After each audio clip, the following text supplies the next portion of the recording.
Hi friends, welcome back to our channel. இன்னைக்கு நாம பார்க்க போறது ஒரு சின்ன ஜெனரல் டாபிக் தான். இது நான் ஆல்ரெடி உங்ககிட்ட பேசணும்னு இருந்தேன், ஷேர் பண்ணணும்னு இருந்தேன். அதுக்குரிய சந்தர்ப்பம் எதுவுமே டைமிங் அப்படிங்கிறது ஒன்று ஒத்து வரணும் இல்லைங்களா? அது இந்த டைமிங்கை நான் நம்புகிறேன் கண்டிப்பாக. பெண்கள் நம் நாட்டின் கண்கள்னு சொல்கிறாங்க. பட் அந்த கண்களை காக்க எத்தனை பேர் இருந்தாலும் சரி, தனி மனித ஒழுக்கம் அப்படிங்கிற ஒரு விஷயம் இல்லாமல் இருந்தனால நிறைய பிரச்சனைகள் இப்போ நம்ம இந்தியாவில் குறிப்பாக எடுத்துக்கலாம். அவ்வளோ அவ்வளோ தூரம் நம்ம போனோம். தமிழ்நாட்டில் அண்ணா யூனிவர்சிட்டி இன்சிடெண்ட் எடுத்துக்கலாம். ஓகே. அப்படி இருந்தாலும் சரி, அதையும் தாண்டி நிறைய சாதிக்கக்கூடிய பெண்களும் இருந்துகிட்ருக்காங்க. நிறையா ஃபீல்டுலேயும் நம்ம பொண்ணுங்க சாதிச்சிட்ருக்காங்க. அப்படி இருக்கும்போது பொண்ணுங்களுக்கு வருமானம் அப்படிங்கிறது ஒரு விஷயம் வேணும்னு நினைக்கிறேன் நான் எப்போவுமே. ஹஸ்பண்ட் பார்த்துக்கிறாரு, அப்பா அம்மா இருக்கும்போது அப்பா அம்மா கொடுக்குறாங்க, ஹஸ்பண்டோட வருமானம் இருக்குது, ஓகே ஃபைன். அந்த ஒருத்தரோட இது எதாக இருந்தாலும் சரி அவங்க கொடுக்குறாங்க, பண்ணுறாங்க, ஓகே எல்லாமே இது.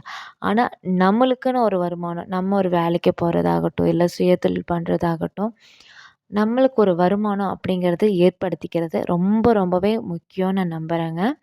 ஏன்னா எல்லாத்துக்கும் இது கண்டிப்பாக பொருந்தும் நம்புகிறேன். சிலர் போக முடியாத சூழ்நிலையாக இருக்கலாம், டெலிவரியாக இருக்கலாம், இல்லை குழந்தைகள பார்த்துக்கணும், இல்லை ஹெல்த் இஷ்யூஸ் அந்த மாதிரி இருக்கலாம், ஃபைன்.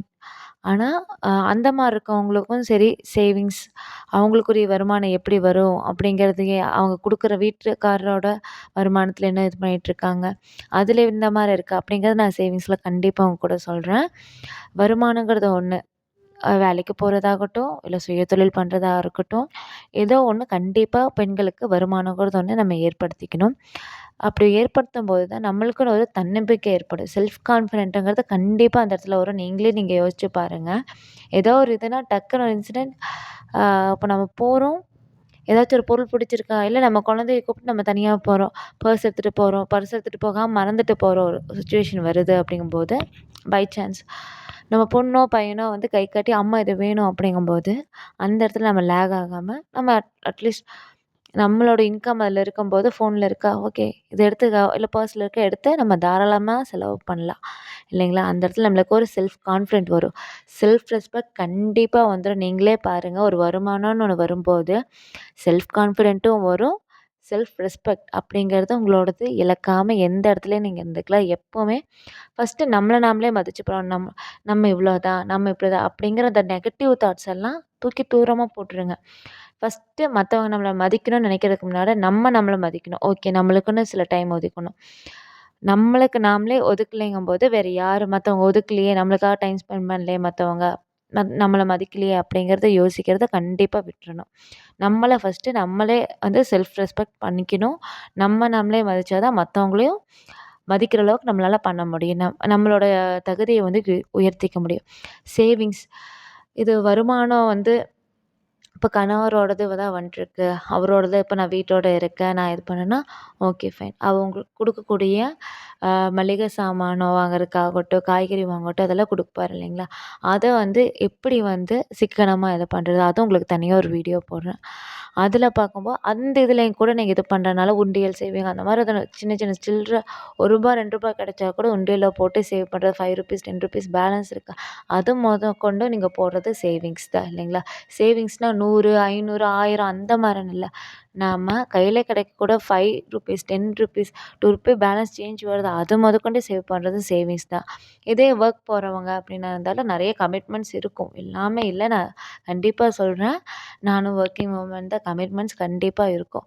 அந்த இதுலேயும் சரி, நம்மளால் எவ்வளோ முடியும், மாதம் இவ்வளோ முடியும், இதுக்கும் சேவிங்ஸுக்கும் தனியாக எடுத்து வச்சுட்டு அதுக்கப்புறம் பேலன்ஸ் இருக்க அமௌண்ட்டில் நம்மளோட ஸ்பெண்டிங் ஆகட்டும், லோன் ரிப்ளேஸ் பண்ணுறதாக இருக்கட்டும், இது எல்லாமே பண்ணும்போது நம்மளுக்கும் ஒரு செல்ஃப் கான்ஃபிடென்ட் இருக்கும்.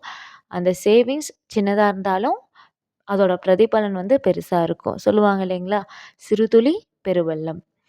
சப்போர்ட்டிவ், ஃபஸ்ட்டு இதுதான் நான் மெயினாக சொல்லணும்னு நினச்சேன்.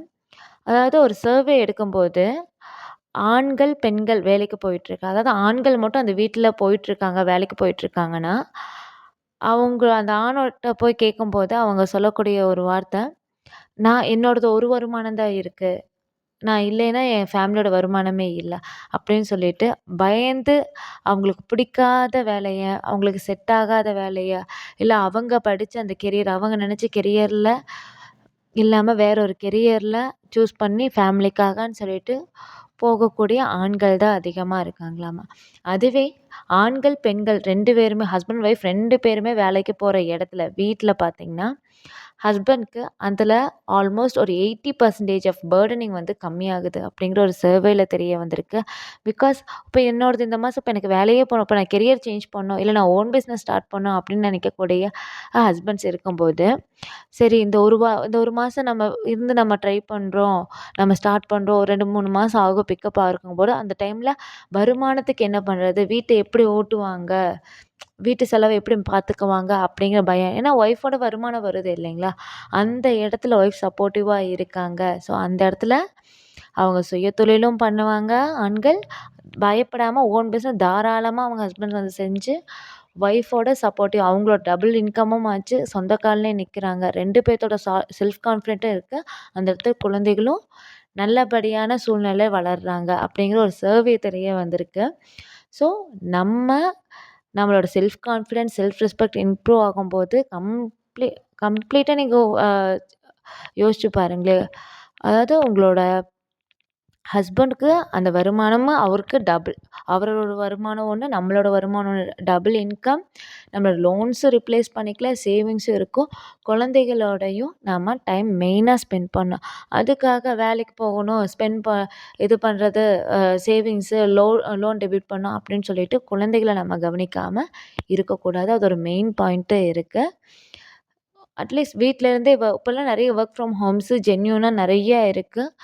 ட்ரை பண்ணி பார்க்கலாம். இல்லையா வேலை டைம் அட்லீஸ்ட் ஓரளவுக்கு சம்பளம் கம்மியா இருந்தாலும் பரவாயில்ல, பக்கத்துல போயிட்டு வர மாரி இருக்கு. குழந்தைகள என்னால பேலன்ஸ் பண்ண முடியும் அப்படிங்கும்போது, அந்த மாரியும் போய் ட்ரை பண்ணுங்க. எந்த இதா இல்ல நான் எனக்கு டெய்லரிங் நல்லா தெரியும் அப்படின்னா, வீட்ல இருந்து நம்ம பண்ண முடியுமா? தாராளமா வீட்ல இருந்து அட்லீஸ்ட் ஃபர்ஸ்ட்டு உங்க பக்கத்து வீட்ல இருந்து அந்த மாரி இருந்து ஸ்டார்ட் பண்ணி, ஏதோ ஒரு ஸ்கில்ஸ வந்து டெவலப் பண்ணிக்கங்க. சுயதொழில் ஒன்றை கற்றுக்கொள், அதிலே முன்னேறி செல் அப்படின்னு சொல்லியிருக்காங்க இல்லைங்களா? நம்மளோட செல்ஃப் கான்ஃபிடென்ட் ஏதோ ஒரு ஸ்கில் வளர்த்துக்கணும் கண்டிப்பா. ஏன்னா கவர்மெண்ட்ல நிறைய இந்த மாரி ஸ்கில் டெவலப்மெண்ட்ஸ் இதெல்லாம் வந்து ப்ரோக்ராம்ஸ் எல்லாம் நிறைய ட்ரெய்னிங் வந்து சம்மர் கேம்ப்ல நடக்கும். அதை யூட்டிலைஸ் பண்ணிக்கலாம். இல்ல கம்மியான விலையிலேயே நிறைய அவங்களே சொல்லிக் குடுக்குறதும் இருக்கும். அந்த மாரி ஏதாவது ஸ்கில் டெவலப் பண்ணிக்கலாம். இல்ல வீட்லேருந்து எம்ப்ராய்டரி போட்டு தர்றது, அந்த மாரி நிறைய இருக்கு. ஏதோ ஸ்கில் டெவலப் பண்ணிக்கங்க. அட்லீஸ்ட் வெளிய போயிட்டு வேலை செய்ய முடியாது. வீட்ல இருந்தே ஒரு சுயதொழில் மார பண்ண பாருங்க. நம்மளால முடியும். நம்மளாலயும் முடியும். சரிங்களா? எல்லாமே நல்லதா நடக்கும். Think positive. நெகட்டிவா இருக்க தாட்ஸ ஓரமா வச்சுட்டு நம்மளால முடியும். நான் எவ்வளோ நல்ல நல்ல ஒரு பரிசுத்தமான இடத்துல இருக்கேன். நான் பாசிட்டிவ் எண்ணத்துல இருக்கேன்னு சொல்லிட்டு உங்களுக்குள்ளே நீங்க சொல்லிக்கங்க. உங்களுக்கு ஹெல்ப் பண்ணிக்கலைன்னா, வேற யாரும் உங்கள ஹெல்ப் பண்ண மாட்டாங்க. அத மட்டும் நெனச்சு மனசுல வச்சுட்டு எல்லாமே நம்பிக்கையோட செய்யுங்க. கண்டிப்பா எல்லாமே நல்லதா நடக்கும். கண்டிப்பா நம்மளோட வீடியோ உங்களுக்கு பிடிச்சிருக்குன்னு நெனைக்கிறேன். மறக்காம சப்ஸ்கிரைப் பண்ணிட்டு சப்போர்ட் பண்ணுங்க. லைக் பண்ணி உங்க ஃப்ரெண்ட்ஸோடையும், ஃபேமிலி மெம்பர்ஸோடையும் ஷேர் பண்ணுங்க. Thank you.